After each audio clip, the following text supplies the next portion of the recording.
I'm Charlotte. I'm a PhD student at the University of Manchester, and my research is funded by Sarcoma UK. So I'd like to take the opportunity to give you guys a little bit of an idea about just some of the research that's funded by Sarcoma UK. So when I'm asked to present a day in the life of a PhD student, I kind of immediately thought of the fact that I am in my third and final year. So currently a day in the life of it looks like this to me. It's the big stress of trying to get all my experiments done in the next couple of months as we wrap up the project. But I'm going to give you a little bit of an insight into what I've been up to in the last 3 years. So I work at the University of Manchester, which you'll probably think of this beautiful building. But down the road, I actually work at this less glamorous building of the Stopford. And my research is in osteosarcoma. So for those that aren't aware, it's the most common primary bone cancer in children and young adults. And I would like to say, although I'm going to be talking about osteosarcoma mainly today, I think that all this research could be immediately translated into all the other sarcomas. I think by the end of the presentation, you'll realize how important it is to do that. So we've had two main focuses to the project, and that's identifying a new therapy option and creating a predictive biomarker. So this is to predict which patients are going to have worse outcomes than others. Now, the main thing I wanted to drill in is when we think of tumors, we often just think of a ball of tumor cells, whereas they're a lot more complex than that. They have a series of blood vessels running through them, which provides the tumor cells with the oxygen and nutrients they need to grow. They have a series of cells called stromal cells. These are the structural framework of the cell. So as the tumor grows bigger, they're really important for it to maintain its shape and structure. And finally, immune cells. So my background is in immunology, so it's no surprise that my research is going to be focusing in the immune cells in a tumor. So broadly speaking, immune cells can be characterized into two categories. The good immune cells, and these are the ones that are primed and ready to destroy the tumor cells. However, you also have the bad immune cells. Now, these are basically hijacked by the tumor cells to help protect them and help to make them thrive and grow. So our project wants to characterize the exact immune cells within osteosarcoma so we can better understand the disease. And I wanted to mention immunotherapies because immunotherapies is what everyone's talking about in the minute in the cancer world. And what immunotherapies do is they boost the good immune cells and reduce the bad immune cells. So if we can better understand the immune cells we have in sarcomas, we could then identify immunotherapies that are going to work better. And the other interest of our research is in a protein called ERK5. Now, ERK5 has been linked to a lot of things in cancer, including tumor growth, the chemotherapy response, the ability for it to metastasize or spread around the body, but it's also been connected to the immune cells. So ERK5 is known to promote the bad immune cells, and it can help the cancer hide from the good immune cells. So the good immune cells can't attack the tumor if it can't find it there, and that is all about hiding as healthy tissue. So we wanted to look at how ERK5 is involved in osteosarcoma and whether it's connected to the immune cells within the tumor. And here's a little bit of data from other groups. So this is publicly available genetics data where they look at ERK5 levels across cancers. And you can see highlighted in the gold, that's sarcomas. Sarcomas express the highest level of ERK5 amongst cancers. So it makes it a really key, important thing to be looking at. And people have also looked at the chemotherapy response, and they found that the patients that had higher levels of ERK5 responded poorly to chemotherapy. And those patients that remained with this high ERK5 following chemotherapy had the worst prognosis. So using this, we wanted to look at the two different things, as I say. So I'm going to start with the new therapy development. And for this, we use a common technique called cell culture. So we need to be able to grow these tumor cells in the lab for us to test new therapies on. And for this, we use aseptic techniques, which is basically creating a sterile environment, which uses these laminar flow hoods, which create this air circulation system, which basically filters out the air and making sure it's all sterile. And this cabinet is completely sterile, so everything we put into it needs to be completely sterilized and cleaned with detergents and alcohols before we put it in, including our gloved hands. So this environment makes sure that we're only growing tumor cells. We have no interest in growing bacteria and fungus because they also like the same environments. So the requirements for growing tumor cells in the lab? First of all, food. So we use bottles of this media, which contains all the nutrients, carbohydrates, and amino acids that cancer cells need to survive. And we grow them in these plastic containers called flasks. And they grow on the bottom layer, and they're covered by this media with all the food in. And they also need space. So you can see in this image that under the microscope, most of the time they're sort of not taking up all the space, but as they grow, they're going to take up more and more of that flask space, and eventually they're going to fill the whole container. So 2 to 3 times a week, we need to give these cells more space, and we also give them new food. So they're going to use up their food, so we'll give them new food. And the other thing they like is certain temperatures and CO2 levels, which is all set by our incubators. So using this technique, we tend to start our research in what we call immortalized cell lines.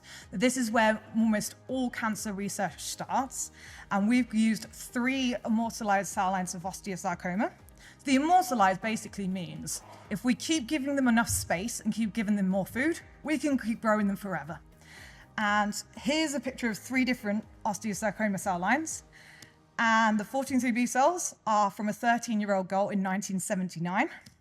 The SOS2s are from an 11-year-old girl in 1973, and the MG63s are from a 14-year-old boy in 1978. So this is really showing how this immortalized, we mean it. We're still using these same donated cells from the 70s in our research. So we wanted to use this to test our new drug therapy. So our drug is a PROTAC drug, which works with 2 components. So the first component is E3. Now, E3 is the quality control manager of a cell, so its normal job is to look for defective and old proteins and get rid of them, basically, send them for disposal. But we've attached it to an antibody, and this antibody we've given a target. No surprise, it's ERK5. So what the antibody does is it finds all the ERK5 in the cell, allowing E3 to tag it, and the the ERK5 gets sent off for disposal. And we've tested this, so the first thing we wanted to do was make sure that our drug is actually doing what we've designed it to do.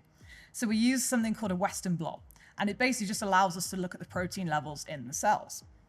And here's our 3 cell lines, and you can see that we get these images of these black bands, and how dark and how big those bands are reflects how much of that protein is expressed. So our left column is our control, and you can see there's a nice big dark band, and that's what the normal ERK5 levels are in these cells. But when we give the drug, 24 hours, 48 hours, and 72 hours of that after that drug, you can see that that band starts to disappear. So we know that our drug is working, it's getting rid of ERK5. So the next thing we wanted to do is how does this affect the way our cells grow? And we do this through a proliferation assay, which allows us to measure how many cells we have at each time point. And you get a growth curve like this. So it's hard to see with the colors, but the control is in black and the drug is in pink. And you can see there is no difference. So you might be wondering, if our drug doesn't affect the way these cells grow, why would this drug be useful? And it all comes back to this concept. We've currently just tested the drug in just the tumor cells. We've completely neglected the fact that these tumors are a lot more complex. So in order to test what our drug is going to do in a real tumor, we need a lot better, more complex method to test it. And one of the ways we do this is something called co-culture. And this is just one of many examples. And we take, say, immune cells, and we take them out of blood, which has been donated. Most of the time, it's just from the blood banks. And we can grow them alongside the tumor cells. So now we have tumor and immune cells, which will represent the full tumor a little bit better. And we use these models just to test whether the drug is safe, whether it's effective, how to use it, also when to use it. So should we give it before chemotherapy, during, or would it help with patients that relapse? And the last thing is who to use it for. So we don't think every single patient is going to benefit from an ERK5 targeted drug, so we need to find a way of establishing which patients should be given this drug, which I'll come back to a little bit later. Because my second aim was this biomarker development. So we wanted to find a way to predict which patients will have poorer outcomes. And to do this, we use FFPE blocks. So I'm going to take you exactly how an FFPE block is made, and I think majority of people in here will have an FFP block made of themselves. So what happens is they take your biopsy or the resection, which is just you surgically remove tumor, and they stick it in a solution called formalin, and this preserves the tumor to prevent it from breaking down and decomposing. And then we stick it into ethanol and we put it into a plastic container called a cassette. And all these cassettes go into a machine like this, which is called a tissue processor. So this image is actually from a histology department at the university, but the hospitals will all have very similar equipment to this. And what the tissue processor does is it further processes it and preserves it, but also completely dehydrates the tissue, but keeps the structure of the tumor so it's still exactly like it was fresh. And what happens after that is it gets put in something called a wax embedding station. And this literally has wax, like a bit like candle wax. And we take the tumor, pop it into a mold, and using the tap in the center, fill that mold with wax. And once it's cooled, we can pop them out the mold, and we get these FFP blocks. And this just has the tissue within the paraffin wax. And the reason we do this is so we can make slides from that. So we use a microtome to cut wafer thin sections of that tumor. So for context, we normally cut them at 5 micrometer thick, which is 0.005 millimeter thick. So wafer thin. And that's just so we can shine light through them so we can visualize it under a microscope. And when we take this, the sections, we place them on a water bath just to decrease them, and we pick them up on a slide. And this allows us to stain them and visualize them, which is very important for diagnosis. So this is how we can tell what stage the tumor is, but also it's how we can diagnose between different sarcoma types. So you can see on the left, osteosarcoma has got this wispy pink structure, and that's very characteristic of osteosarcoma, whereas Ewing sarcoma looks very different on the right, and their cells are much more circular purple cells. So what happens to these blocks afterwards? So these blocks are stored for up to 10 years for diagnosis purposes. So alongside your treatment, they're always going to keep them just in case they ever need them again. But patients can consent for these blocks to be stored indefinitely in biobanks for future research. Also think it's important to say that the patients can remove consent at any time, and as long as it's after that 10-year mark, the biobank will dispose of any remaining samples. So if you no longer wanted it stored, you have the right to remove that consent at any time. So we worked with the Royal Orthopaedic Hospital in Birmingham, which have a biobank, and we created a patient cohort of these FFP blocks. And we got 80 matched biopsy and resection samples, and all these patients were diagnosed between 2009 and 2018. And our patients ranged from the age of 8 all the way to 85 years old. But you can see from my graph below, majority of the patients were under 25 years old. And what we do with the slides is we use a technique called immunohistochemistry. It basically means we can stain that tissue for the marker we want to look at. And that's normally a 2-day process. And once we've stained them, we send them off to our bioimaging facility at the university, which they can then take all the images for us, and then we analyze the images. So here's 2 examples of that. So on the left, we have ERK5. And all these dark gray areas are areas of ERK5 in that tumor. And you can see this patient has a lot of ERK5. And on the right is an immune cell called a macrophage. And what we do with the images is we analyze, and each dot on this graph is a different patient, showing how varied the expression levels can be between patients, but also how they can differ between the biopsy and the resection, which is partly due to the chemotherapy effects. And what we do is we take this data and we match it against the outcomes of the patients. So one of the things we've looked at is something called relapse-free survival. So this is the time between the surgical removal of the tumor and the cancer returning. And what we found is all the patients that had the highest levels of ERK5 were more likely to relapse. And the same with the macrophages. Those with the highest amount of macrophages were more likely to relapse. So we wanted to take these 2 things and see whether we could use it as a biomarker.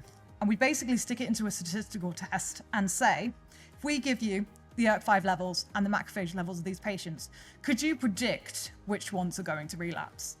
And you get a table like this. And this is basically saying, out of the 10 patients that didn't relapse, We agreed. We thought all 10 of them wouldn't relapse. Out of the 6 patients that did relapse, we think 4 of them will. 2 of them were misdiagnosed in this sense. But that gives an accuracy of 87.5%, which is pretty good, especially for a cohort as small as ours. And it's also important to note that although most patients relapse within a year, 2 of the patients didn't relapse until 2 and even 4 years later, and this model predicted those patients correctly. So this model could predict patients that relapse over 4 years before they did. So of course, this is going to be able to us to improve clinical monitoring, but ideally this is when we suggest different therapy options.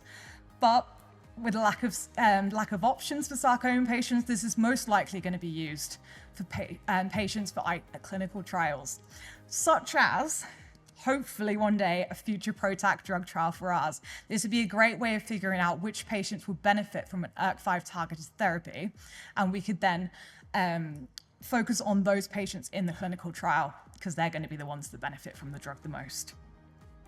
The last thing I wanted to leave you on is a comparison I've done with the bone sarcomas. So I've done exactly the same thing with a few Ewing sarcoma patients, and what we found was completely different. So the macrophages in osteosarcoma look like they could be the bad immune cells. So the patients that have the high amounts of these macrophages are more likely to relapse. However, in Ewing sarcoma, completely opposite. The amount of macrophages was actually protecting those patients from relapse. So they're probably the good cells. So it's really important that we establish the immune cells in each of the different sarcomas in a separate group of research. So thank you all for listening.